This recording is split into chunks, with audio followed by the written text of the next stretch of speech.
Bismillahirrahmanirrahim. Assalamualaikum warahmatullahi wabarakatuh. Saya Vika Ariyanti dengan NPM 2406211952 PAIA semester 3.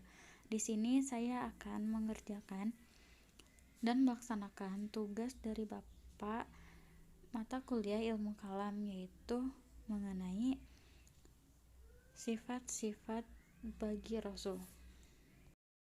Sifat-sifat bagi Rasul Allah yaitu sifat-sifat yang ada pada diri seorang Rasul itu sendiri.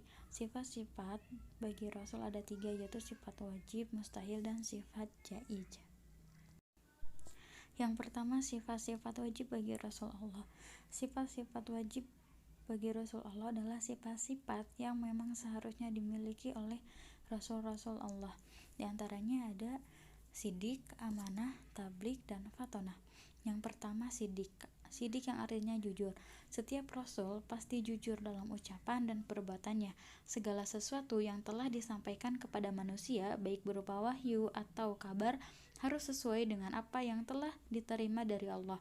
Tidak boleh ada satupun yang dilebihkan ataupun yang dikurangkan.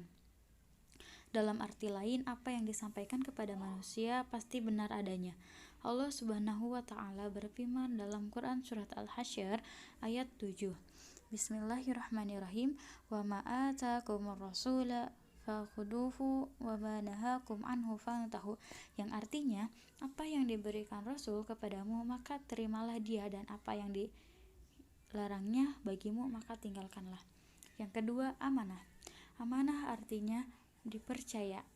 Amanah bisa lahir atau batin. Setiap Rasul adalah dapat dipercaya dalam segala urusan dan perbuatannya. Allah berfirman dalam surat Asy-Syu'ara ayat 143 yang berbunyi, Bismillahirrahmanirrahim, inni lakum rasulun amin, yang artinya, sesungguhnya aku adalah seorang rasul kepercayaan yang diutus kepadamu.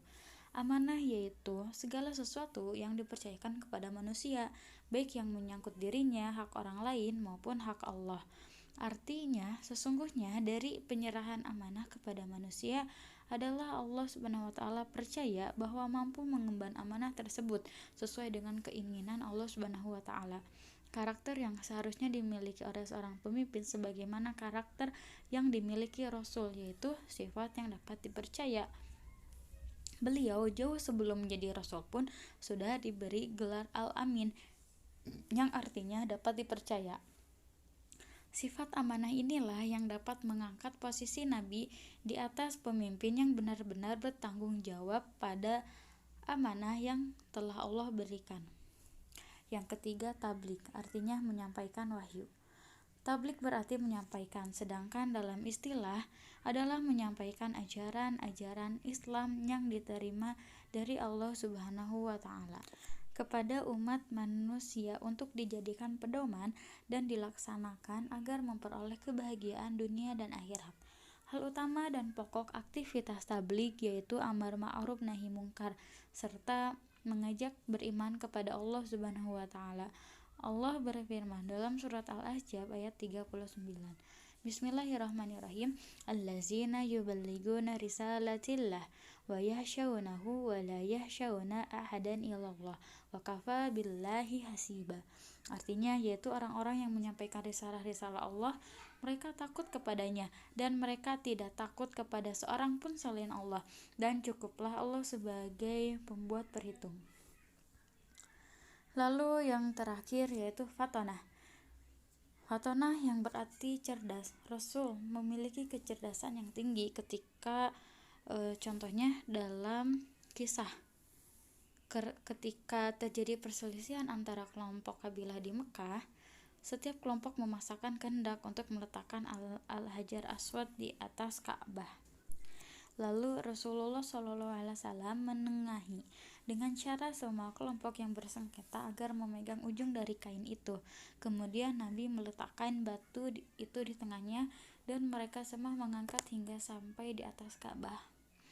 Begitu meliputi sifat-sifat wajib yang ada yang harus dimiliki bagi seorang Rasul Allah. Kemudian setelah kita membahas membahas mengenai sifat-sifat wajib bagi Allah, Nabi dan Rasul pun memiliki sifat mustahil yang menjadi kebalikan dari sifat wajib. Tidak mungkin dimiliki oleh seorang Nabi dan Rasul sebagai utusan Allah. Yang pertama ada kizib, yang kedua hianat, yang ketiga hitman, dan yang terakhir adalah baladah. Yang pertama kizib berarti bohong atau dusta. Mustahil Rasul itu bohong atau dusta. Semua perkataan dan perbuatan Rasul tidak pernah bohong atau dusta. Sifat ini tidak mungkin dimiliki oleh Nabi dan Rasul Allah, karena Nabi dan Rasul Allah terjaga dari sifat tersebut. Setiap perkataan yang keluar dari Nabi dan Rasul adalah benar adanya. Seperti dalam Quran surat An-Najm ayat 2-4 yang berbunyi, ma dalla sahibukum wa ma gawa wa ma yantiqu 'anil hawa in huwa illa wahyu yuha, yang artinya kawanmu Muhammad tidak sesat dan tidak pula keliru, dan tidaklah yang diucapkan itu Al-Quran menurut keinginannya, tidak lain adalah wahyu yang diwahyukan kepadanya. Yang kedua hianat yang berarti tidak dapat dipercaya, kebalikan dari amanah. Mustahil Rasul dan Nabi sebagai utusan Allah itu hianat. Semua yang diamanatkan kepadanya pasti dilaksanakan dengan baik, yaitu untuk menyebarkan agama Islam di bumi. Dan mustahil jika Nabi dan Rasul Allah mempunyai sifat hianat, karena mereka adalah manusia pilihan. Allah berfirman dalam Quran surat Al-An'am ayat 106 yang berbunyi, ittabi' ma uhiya ilaika min rabbik la ilaha illa huwa wa a'rid 'anil musyrikin, yang artinya ikutilah apa yang telah diwahyukan kepadamu wahai Muhammad, tidak ada Tuhan yang lain selain Allah, dan berpalinglah dari orang-orang musyrik. Yang ketiga kitman, yang berarti menyembunyikan, kebalikan dari sifat tabligh yang berarti menyampaikan. Mustahil Rasul menyembunyikan kebenaran. Setiap firman yang ia terima dari Allah pasti ia sampaikan kepada umatnya. Sifat hitman ini juga tidak mungkin dimiliki oleh para nabi dan rasul, karena apa yang Allah turunkan pasti akan disampaikan kepada seluruh umat manusia, seperti yang tertera pada Quran surat Al-An'am ayat 50 yang berbunyi, qul la aqulu lakum indi khazainullah wa la a'lamul ghaiba wa la aqulu lakum inni malak in attabi illa ma yuha ilayya qul hal yastawil a'ma wal basir afala tatafakkarun. Artinya, katakanlah wahai Muhammad, aku tidak mengatakan kepadamu bahwa pembendaharaan Allah ada padaku, dan aku tidak mengetahui yang gaib, dan aku tidak pula mengatakan kepadamu bahwa aku malaikat. Aku hanya mengikuti apa yang diwahyukan kepadaku. Katakanlah, apakah sama orang yang buta dengan orang yang melihat? Apakah kamu tidak memikirkannya? Kemudian yang terakhir ada baladoh, yang berarti bodoh. Mustahil Rasul itu bodoh. Meskipun Rasulullah SAW tidak dapat membaca dan menulis, tetapi ia pandai. Nabi dan Rasul memiliki pribadi yang sangat luas, baik dari sisi logika berpikir, emosional, dan tentu saja perihal kecerdasan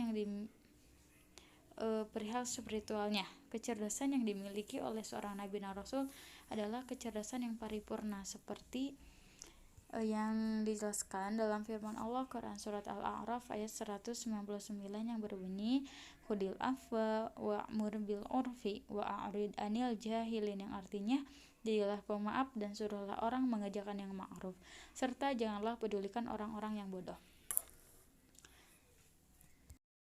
Kemudian ada sifat-sifat jaiz bagi Rasul Allah.